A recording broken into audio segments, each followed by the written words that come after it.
Halo teman-teman, kembali lagi. Ada kabar gembira nih.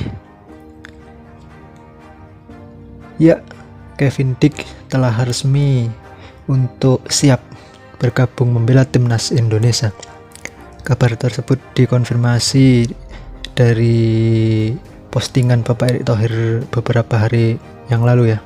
Dimana seperti biasanya cara Pak Erick Thohir jika pemain sudah selaman, artinya ia sudah sepakat untuk dinaturalisasi ya teman-teman. Ini merupakan suatu kabar yang dibilang sangat menggembirakan ya, karena PSSI berhasil menambah lagi pemain yang bisa dibilang grade A. Sebab Kevin Dick merupakan pemain yang syarat pengalaman ya. Ia telah bermain di berbagai tim-tim besar Eropa, dan salah satunya saat ini membela tim yang bermain di Liga Champion Eropa, yaitu FC Copenhagen. Oke teman-teman, kita akan mencoba membahas beberapa fakta menarik pasca nanti Kevin Dick bisa bergabung ke timnas Indonesia dan apa dampaknya untuk timnas Indonesia ke depannya ya. Seperti biasanya, sebelum lanjut ke pembahasan, jangan lupa like, subscribe, and tekan tombol loncengnya agar tidak ketinggalan video-video terbaru selanjutnya. Oke ya teman-teman, yang pertama, Kevin Dick ini ternyata sudah menjadi incaran STY ya sejak lama. Waktu itu sejak zaman ketum atau ketua umum Iwan Bule, Kevin Dick merupakan salah satu dari 4 nama yang pernah diajukan oleh Sintayong ya. 3 lainnya yaitu Jordi Amat, Sandy Walsh, dan Miss Hilgers. Nah, kebetulan 3-tiganya saat ini sudah bergabung ke timnas Indonesia dan sekarang baru bisa ya, dan sekarang gilirannya untuk bisa memperkuat timnas Indonesia. Karena mungkin pada waktu itu ya banyak yang harus dipertimbangkan olehnya. Terlebih dahulu mungkin ia berpikir masih ada peluang lah untuk bergabung ke timnas senior Belanda. Namun nampaknya persaingan yang sangat ketat sehingga dia harus berpikir lagi ya untuk bisa masuk ke timnas Indonesia, karena peluangnya di situ sangat besar.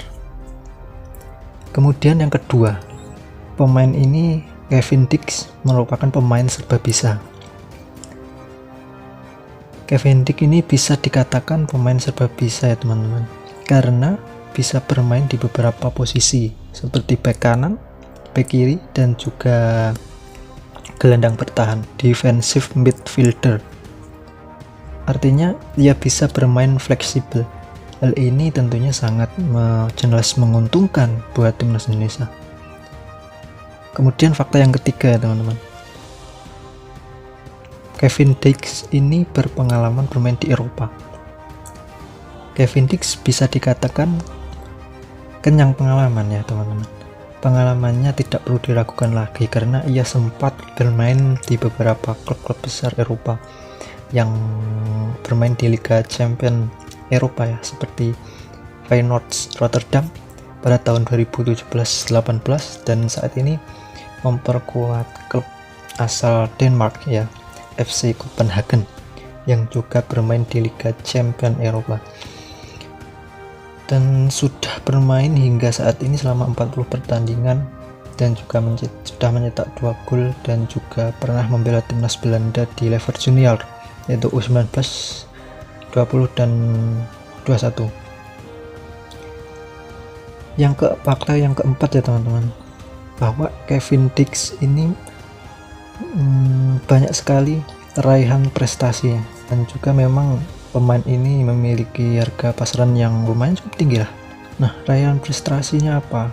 Ia pernah mengoleksi beberapa gelar bergengsi di Eropa ya, seperti Piala Belanda di tahun 2016-2017 bersama Vitesse, dan 2016-2017 bersama Feyenoord dan menjuarai Liga Denmark dan Piala Denmark 2 musim secara berturut-turut ya teman-teman, bersama klubnya sekarang FC Copenhagen, dan tentunya masih banyak lagi prestasi-prestasi lainnya. Setidaknya ada 4 fakta menarik dari Kevin Dix yang sudah saya jelaskan tadi ya teman-teman.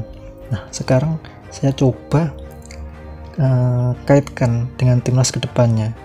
Apa sih dampaknya untuk timnas? Baik, yang pertama, Kevin Dix sesuai dengan rekomendasi dari ST ya teman-teman.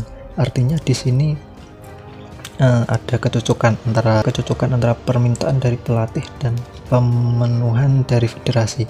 Jadi pemain yang sesuai dengan kriteria pelatih dapat memudahkan ST dalam menjalankan strategi permainan. Dengan jalannya strategi yang diinginkan oleh sang pelatih,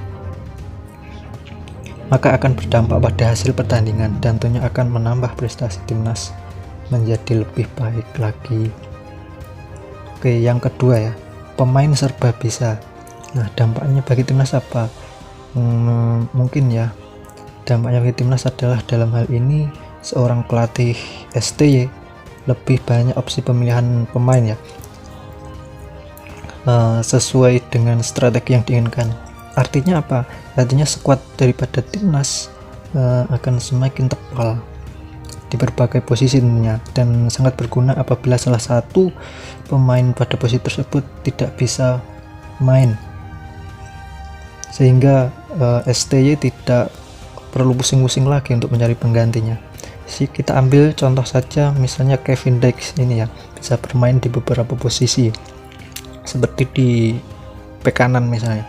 Nah, di back sayap kanan kita kan punya Asnawi, ada punya Eliano juga bisa bermain di sana. Nah, apabila pemain di antara tiga pemain ini misalnya tidak bisa bermain, maka di posisi itu bisa diisi oleh Kevin Dix itu sendiri. Nah, STY di sini tidak lagi bingung lagi karena kekuatan atau skuad dari timnas Indonesia itu sangat tebal ya. Kemudian yang ketiga teman-teman, berpengalaman bermain di Eropa. Sangat jelas ya dampaknya bagi timnas Indonesia. Tentu saja dengan bermain di Eropa, apalagi bermain di klub-klub besar, tentunya akan dapat pengalaman bermain yang dengan pemain-pemain yang levelnya lebih bagus dan kompetitif ya, sehingga saat bermain di timnas diharapkan bisa langsung nyetel dan bisa menularkan pengalamannya pada pemain lain, yang terutama pemain yang bermain di liga domestik, sehingga para pemain yang bermain di liga domestik lama-lama akan meningkat juga levelnya mengikuti pemain-pemain yang bermain di luar negeri. Itu merupakan salah satu keuntungan untuk timnas Indonesia. Kemudian yang keempat ya teman-teman, banyak raihan prestasi. Dampaknya bagi timnas jelas. Dengan adanya pemain dengan banyak prestasi, tentunya tak diragukan lagi ya terhadap kualitasnya, sehingga pemain itu sudah terbiasa dengan mental juara. Nah, dengan mental inilah diharapkan dapat menularkan ke timnas Indonesia, sehingga timnas akan terbentuk dengan mental juara. Timnas akan menciptakan pemain-pemain yang mempunyai mental juara. Pada akhirnya nanti semoga Indonesia bisa lolos ke Piala Dunia karena memiliki mental sang juara tadi. Amin ya teman-teman, semoga saja bisa terwujud, kita bisa lolos ke Piala Dunia. Itulah sedikit ulasan tentang gabungnya Kevin Dix dan dampaknya untuk timnas Indonesia ke depan. Bagaimana menurut kalian dengan bergabungnya Kevin Dix ke timnas Indonesia? Tulis di kolom komentar. Oke teman-teman, sekian dulu ya sedikit pembahasan dari Kevin Dix. Jangan lupa like, comment, dan subscribe. Bye.